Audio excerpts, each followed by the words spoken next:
आपकी spiritual life में आप चलते हैं, आपसे गलती हो गई, आप परीक्षा में फंस गए, अब क्या? अब उस परीक्षा में फंस के और नीचे जाना है या वहीं रुक के तौबा करनी और आत्मिक आंखों से देखने की लुटेरे लूट रहे हैं, शैतान छीन रहा है, मैं इसे बदल सकता हूं अगर अभी भी मैं सुधर जाऊं तो।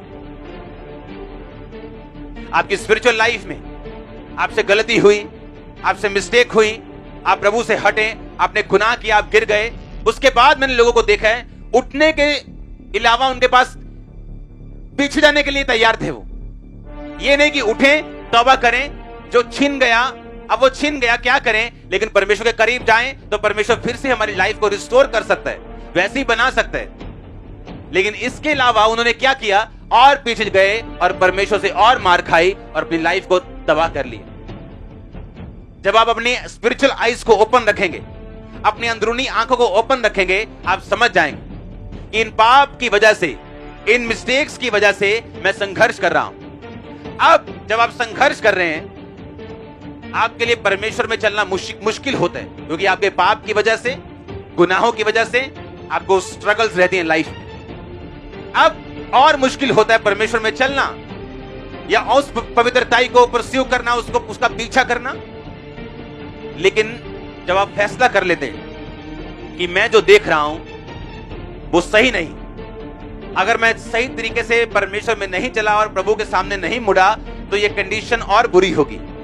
और आत्मिक लोग फैसला करते कि नहीं, मैं परमेश्वर के नजदीक जाऊंगा और परमेश्वर से पूछूंगा कि वो क्या चाहता है, लेकिन उसके जो लिखित वचन बाइबल में ऑलरेडी लिखे हुए हैं मैं उनको पूरा करूंगा। और वो चलना शुरू करता है परमेश्वर में, कठिनाइयों के बावजूद, परीक्षाओं के बावजूद,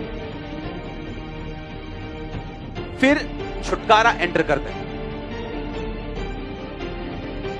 ब्लेसिंग्स एंटर करती हैं। आप देखते हैं कि आपके टेस्टिमनीज किस तरह से परमेश्वर आपको दे रहे हैं, आपके आसपास के लोग किस तरह आपके आत्मिक जीवन के कारण प्रभावित हो रहे हैं, आपका समाज प्रभावित हो रहा है, आपका देश प्रभावित हो रहा है, ब्लेस हो रहा है, क्योंकि आप प्रेयर्स में।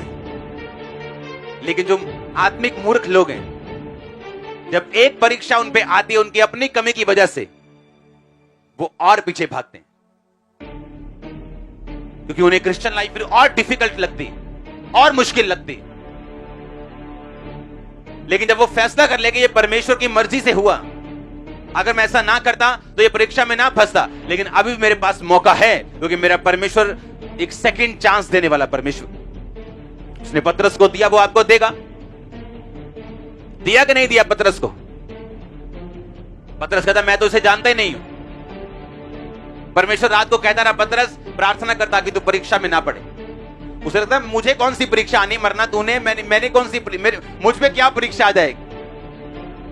और सारी रात प्रार्थना करने वाले प्रभु यीशु मसीह अगले दिन उस क्रूस को उठा के सब परीक्षाओं से निकल के मर के तीसरे दिन मुर्दों में से जी उठ के जीत जाते हैं। और पतरस जो ये कहता था कि मैं प्रभु तू तेरे को कोई हाथ लगाएगा ना मैं उसे मार दूंगा, और ये सच था।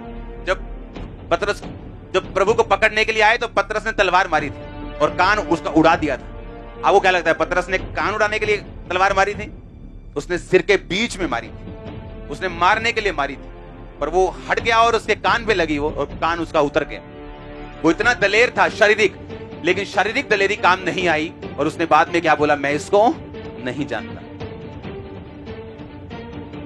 जिस नाप से परमेश्वर ने कहा तुम नापेगा, उसी नाप से तेरे लिए नापा जाए।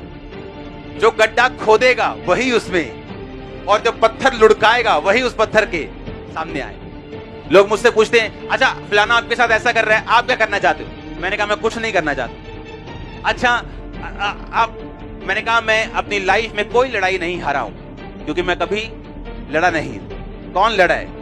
और वो कभी हारता नहीं। आमीन। वो कभी हारता नहीं। आप जीत लोगे परमेश्वर से? कभी नहीं। इसलिए अपनी लड़ाइयों को परमेश्वर को बोलो लड़ने के लिए। हालेलुया। और आप देखेंगे बड़े हैरानी के साथ कि जो लोग आपके साथ कर रहे थे, अब वो उनके साथ हो रहा था, और उनके साथ ज्यादा हो रहा था। तो परमेश्वर ने कहा मैं तुझे नाप नाप के अब दूंगा, तू तो आटा ऐसा ले आएगा ऊपरों, पर जो मैं मोड़ांगा तो मैं ताबू ताबू के मोड़ांगा। हाँ, और आप देखते हैं कि जो लोग आपके साथ ऐसा बिहेव कर रहे थे, अब उनके लोग उनके साथ ऐसा बिहेव कर रहे हैं, क्योंकि जिस नाप से तू नापेगा उसी नाप से तेरे लिए। और जो तुम चाहते हो लोग तुम्हारे साथ करें, तुम भी लोगों के साथ ऐसा ही करो। इसलिए आपको वरी करने की, डरने की कभी भी कोई भी जरूरत नहीं। जो लोग आपके साथ करने की ठानेंगे वो उनके साथ होता जाएगा। उन्हें समझ आएगी कि हम गलत कर रहे थे और वही चीजें अब हमारे साथ हो रही। क्रिश्चियनिटी एक स्ट्रॉन्ग लाइफ है जो आप जी रहे हैं, स्ट्रॉन्ग। अगर आप ना डरें, ना घबराएं और ना पाप में जाएं, विक्ट्री श्योर है। जिस तरह सूरज आना श्योर है, जिस तरह आपको मॉर्निंग आप ये नहीं सोचते पता नहीं आज सूरज आया होगा कि नहीं आया होगा, जिस तरह उसका आना श्योर है, आपकी जीत का आना श्योर है। रात आ सकती है, बादल आ सकते हैं, आंधियां आ सकती हैं, अंधेरा आ सकता है, पर सूरज आना श्योर है। आपकी जीत श्योर है, चंगाई श्योर है। आमीन। ऊंचा ये आशीष आपकी।